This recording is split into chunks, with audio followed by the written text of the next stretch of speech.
My journey through guns and cosplay. That's what this channel's about. Now, if you're here just for the cosplay, or if you're here just for the guns, that's okay.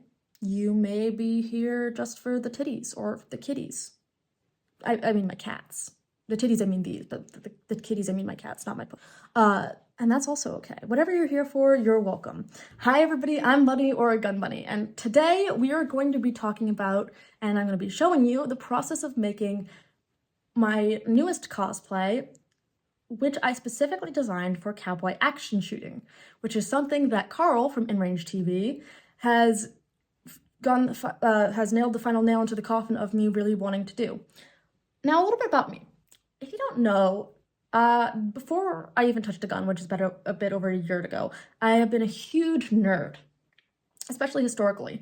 I actually know way more about historical fashion and just history and historical like daily life than I do about guns. If I seem like an idiot while I'm talking about guns, that's because I actually don't know that much about guns. This channel is about my journey. If I wanted to talk about something that I actually sound intelligent talking about, I would talk about history, art, biology, philosophy, one of my other interests, even literature. I read a lot. Yes, half of it is dark, kinky, smutty romance, but that is beautiful, beautiful art and like some of the best literature ever. Some of the best art is smut. Prove me wrong. I'll wait. Now, besides being a very popular, cowboy action shooting has a certain draw to me. It both combines my love of history, historical dress, and clothing, as well as historical guns. This is one of the things that originally drew me to guns in the first place. My mentor kind of convinced me, being like, yes, but you can dress up like a Victorian, era settler and, shoot cowboy guns. And I was like, I'm in. So my channel was originally going to have a heavier emphasis on cosplay, and especially historical clothing, and it still will. But I've been a little bit set back by the amount of time and effort it takes for me to construct these items and garments, especially with the time of production of my videos, as well as setting up a gun shop. Not to mention, I'm also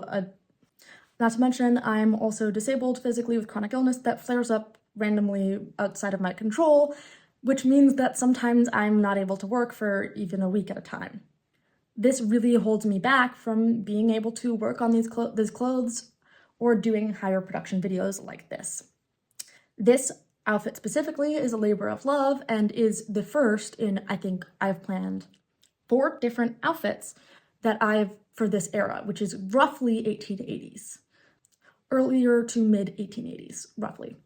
The thing about historical clothing that if you watch a lot of historical, a lot of dress historians, we will talk about is the lack of evidence does not mean lack of historical accuracy. I do not claim my outfits to be completely historically accurate. I am working within budget and time. Most of my fabrics are sourced from things that I already owned or things I was able to get at Goodwill because I'm on a very tight budget. I also really wanted to save on, on a very tight budget. Correct patterns are also difficult to find, but also, certain garments only survive in the way that they were for so long because a lot of things were modified. For example, from one decade to another, instead of buying a whole new dress to change with the changing fashions, you might modify your old dress. Therefore, existing examples of older dresses and their construction can be complicated. And yes, in the Victorian era, there's a lot more documentation of what they did, but documentation in magazines isn't exactly what everybody wears. And photographs were becoming more of a thing, but again, fashion's a little bit more complicated than that. As someone who knows all of this and is keeping this in mind, I decided to style a piece that would be very versatile and would actually let me use it for multiple different costumes in one, basically using the same base undergarments for this one as I will use for multiple different costumes. Now, the original inspiration for this was my idea of doing a sex worker, or as I like to say, saloon whore character who I've researched quite a bit of what they would wear, and from varying accounts, I found that this would be usually actually something extremely fancy and in high fashion, but often garish and worn not in the correct time or place. So rather than wearing, an evening dress to a ball, wearing it during the day. And this is often because they were a bit more showy, both physically and more eye-catching. Now, again, historical sources on this are dubious. It's really hard to find good historical resources on sex workers. It's something that I am really, really interested in. I love, researching the history of sex work, burlesque, teasing, and sex workers and burlesque and all of that. As somebody who's in that field myself, I really, really enjoy it. And also I'm going to clarify before anyone loses their fucking shit, legal sex work. Sex work is legal in America. Does sex work mean necessarily committing sexual acts for pay? No. Phone sex is sex work. OnlyFans models is sex work. Being a dominatrix is sex work. Do I agree with America's current laws on sex work? No, not necessarily, but I will stick to them as strictly as I can. Everybody has different moral decisions on what they will do and what they won't do in terms of being sex workers, but as somebody who is a former stripper and still a current sex worker, I am a big fan of, sex work in general. I enjoy burlesque as much as the next girl. I enjoy good striptease as much as the next girl. I like to honor the history.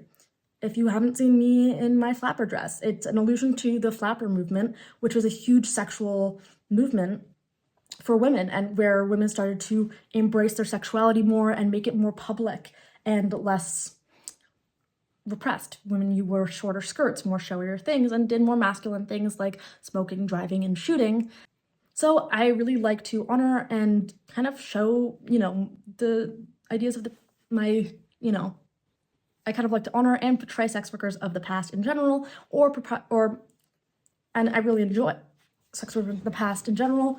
I think it's really fun. I feel really sexy when I do it. I have a lot of fun doing it. And as we all know, this channel is burlesque, so it's on theme. Though flappers weren't necessarily sex workers, they were part of a big movement that I'm kind of like a big sexual revolution, movement for historically. And so I'm not grouping them into this group of sex workers. I'm grouping them into the, sex important thing. Yeah.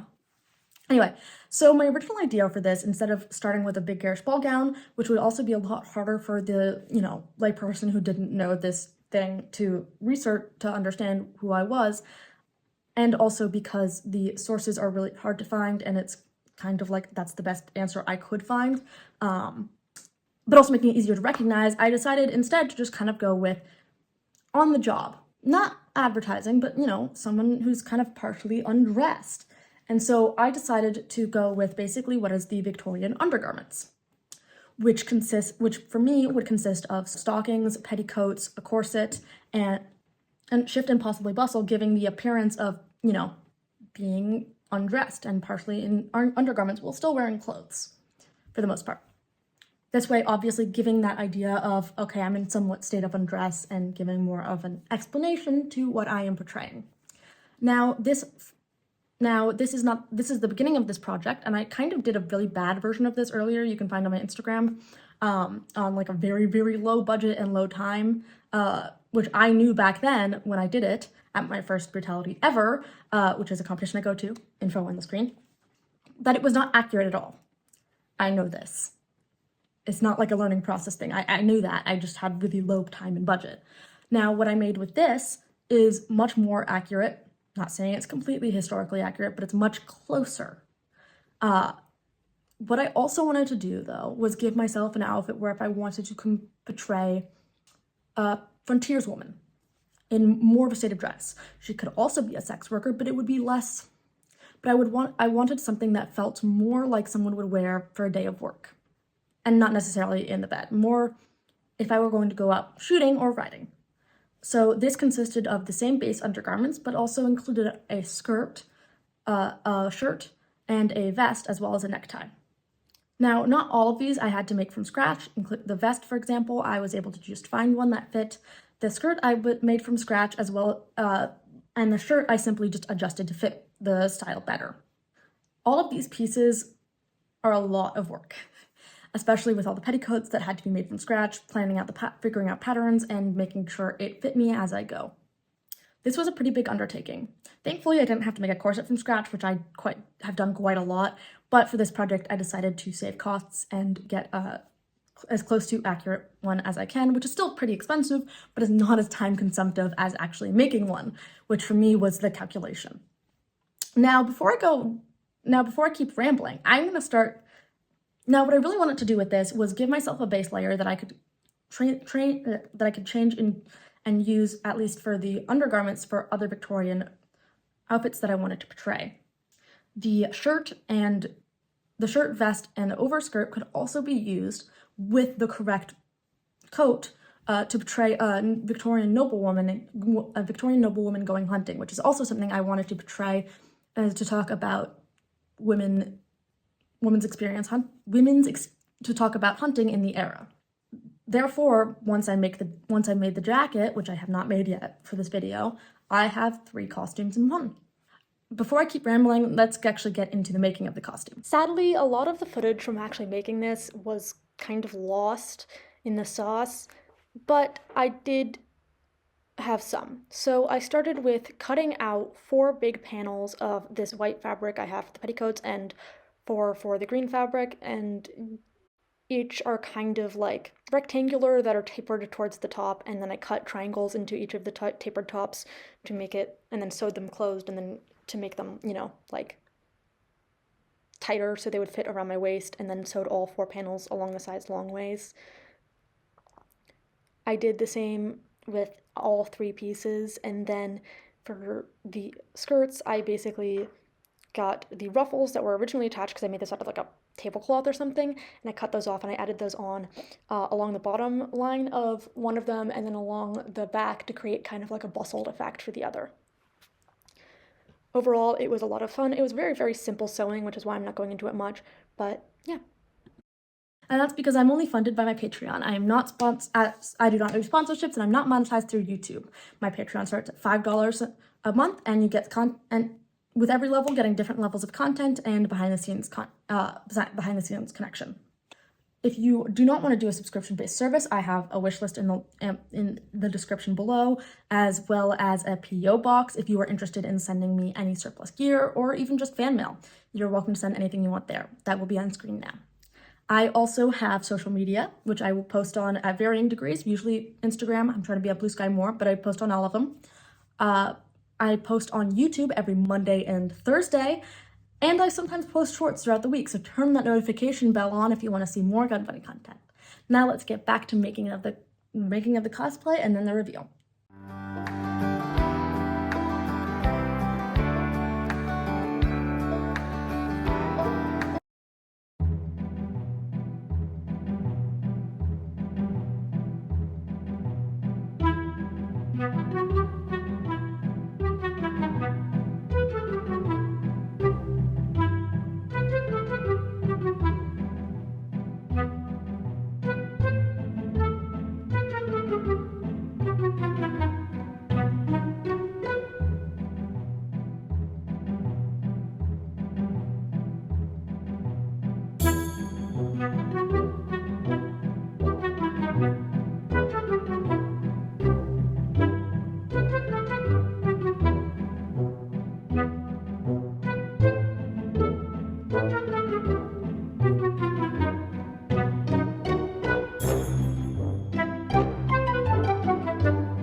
remember that this is only part 1, and I actually have a lot of cosplays planned for this, and so I'm making basically just the undergarments in this, and then an extra green skirt. So starting off with a shift that I bought, and then a corset that is pretty period accurate. I added the lace along it, but I did actually purchase this from a store that would actually like make it nicely because it's just saving time. And I'm kind of showing off that like you can actually be mobile in a corset. I have a bum pad, which I've actually replaced with a wire bustle now that will be appearing in my later videos on this Cowgirl cosplay. And I start with the first petticoat. This is the double ruffled one at the bottom, and then I will put the one with the like extra bustle ruffles in the back to really add to that 1880s silhouette. And then here I am in the full undergarments with socks, my hair up.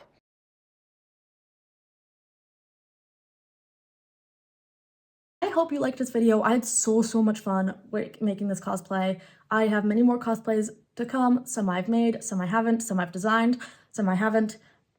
There's so much more fun to happen. I'm planning to shoot in all, if I can, all of them if I can, and do many more videos in them.